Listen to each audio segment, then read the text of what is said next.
Sir Ratan Tata, a man with zero haters, एक ऐसा इंसान जिन्हें ना अपने परिवार से ज़्यादा प्यार मिला और ना ही अपनी लव लाइफ से, बट उन्होंने दुनिया को सिर्फ एक ही चीज़ दी और वो था प्यार। लोग यहाँ आते हैं चले जाते हैं, बट कुछ लोग ऐसे होते हैं जो अपने गुणों के चलते इस दुनिया से जाने के बावजूद भी लोगों के दिलों में हमेशा के लिए अमर हो जाते हैं। और उन्हीं चुनिंदा शख्सियत में से एक हैं श्री रतन टाटा, एक ऐसा बिजनेसमैन जिसने भारत का कद पूरी दुनिया में ऊंचा किया। ये वीडियो ट्रिब्यूट है एक ऐसे इंसान के ऊपर जिसने कभी अपने आप को बड़ा समझा ही नहीं, एक ऐसा इंसान जिसने ये सिखाया कि बिजनेस को एथिकली भी ग्रो किया जा सकता है। Hello everyone, Anshuman Joshi this side, और आज के इस वीडियो में हम श्री रतन टाटा की लाइफ के कुछ ऐसी बातें जानेंगे जिससे आपको ये पता चलेगा कि लोग इनसे इतना प्यार क्यों करते हैं। रतन नवल टाटा, जिनका जन्म भारत के एक बहुत ही संपन्न परिवार में हुआ था, बट इनकी लाइफ में स्टार्टिंग से ही सब कुछ परफेक्ट नहीं था। जब ये मात्र 10 साल के थे, इनके पेरेंट्स का डिवोर्स हो चुका था, जिसने इनके दिमाग पर बहुत गहरा असर छोड़ा था। जिसके बाद इनकी नानी नवाज भाई टाटा ने इन्हें पाल पोस कर बड़ा किया और इन्हें ये सिखाया कि इंसान की लाइफ में प्यार, दया और सम्मान की कितनी अहमियत है। हालांकि रतन टाटा यूएस के एक बहुत प्रेस्टीजियस कॉर्नेल यूनिवर्सिटी से पढ़े हैं, बट इनकी वापस इंडिया आने की कहानी इतनी ग्लैमरस नहीं है। रतन टाटा को यूएस में एक लड़की से प्यार हो जाता है और बात ऑलमोस्ट शादी तक पहुंच जाती है, बट अचानक से रतन टाटा को यह पता चलता है कि उनकी नानी को हेल्थ रिलेटेड इश्यूज आने शुरू हो चुके हैं और उन्हें तुरंत वापस इंडिया आना पड़ेगा। उस टाइम पर भारत इंडो चाइना वॉर से जूझ रहा था और सिक्योरिटी के डर के चलते उस लड़की के पेरेंट्स ने उस लड़की को रतन टाटा के साथ भारत आने से मना कर दिया था। अब ऐसे में लोग अक्सर मूव ऑन कर जाते हैं, किसी और से शादी कर लेते हैं, बट रतन टाटा ऐसे नहीं थे।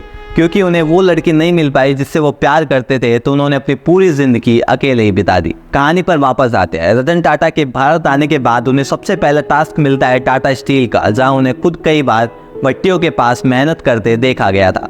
पर उन्होंने बाद में अपने इंटरव्यू में ये चीज़ बताई भी थी कि इस एक्सपीरियंस से उन्हें ये पता चला कि टाटा ग्रुप के सफल होने के पीछे कितने लोगों की कड़ी मेहनत है। रतन टाटा का टॉप पर पहुंचना सिर्फ उनकी कॉर्पोरेट सक्सेस से कई ज़्यादा है। उन्हें 1991 में टाटा सन्स का चेयरमैन बनाया गया था और उनकी लीडरशिप में कंपनी ने हमेशा प्रॉफिट से पहले एथिक्स को रखा। जब उनका ग्रुप जैगुआर, लैंड रोवर और कोरस स्टील जैसी कंपनीज को एक्वायर कर रहा था, तब वो इसे सिर्फ एक बिजनेस डील की तरह नहीं देख रहे थे, बल्कि वो तो एक ऐसा फ्यूचर इमेजिन कर रहे थे जिसमें इंडियन कंपनीज ग्लोबली स्टैंड कर पाए। उनका सबसे कंपैशनेट प्रयास था टाटा नैनो, जिसे प्रॉफिट के लिए नहीं बल्कि सिर्फ इसलिए बनाया गया था ताकि करोड़ों मिडिल क्लास फादर्स अपने परिवार को एक अफोर्डेबल और सेफ कार में घुमा सके।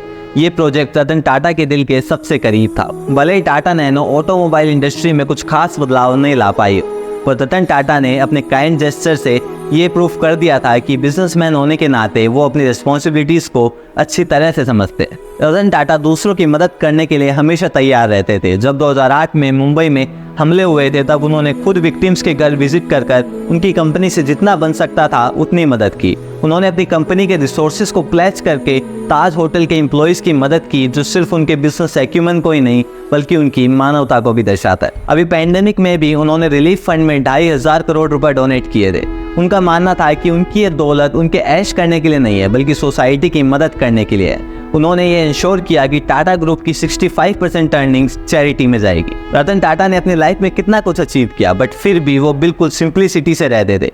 उनकी हम्बलनेस को दर्शाने वाली कई कहानियां हैं, जैसे अपने फ्रेंड की शादी में बिना किसी सिक्योरिटी के सिर्फ अकेले चले जाने से लेकर बकिंघम पैलेस के लाइफ टाइम अचीवमेंट अवार्ड के सम्मेलन से सिर्फ इस वजह से बीच में आ जाने तक कि उनके कुत्ते की तबीयत खराब हो गई थी। रतन टाटा ने कभी भी अपने ईगो को अपनी जिंदगी की छोटी छोटी खुशियों के बीच में नहीं आने दिया। भले ही रतन टाटा को भारत का second highest civilian award Padma Vibhushan से सम्मानित किया गया था, बट उनके लिए इन अवार्ड से बढ़कर वो बॉन्ड्स थे जो वो लोगों के साथ बनाते थे। वो हमेशा डीप रिलेशनशिप बनाने में विश्वास रखते थे, फिर चाहे वो उनके कलीग्स के साथ हो, उनके एम्प्लॉयज़ के साथ हो या फिर उनके पेट्स के साथ हो। रतन टाटा 2012 में टाटा सन्स की चेयरमैनशिप से रिटायर हो जाते हैं, बट उनकी जर्नी कंटिन्यू रहती है।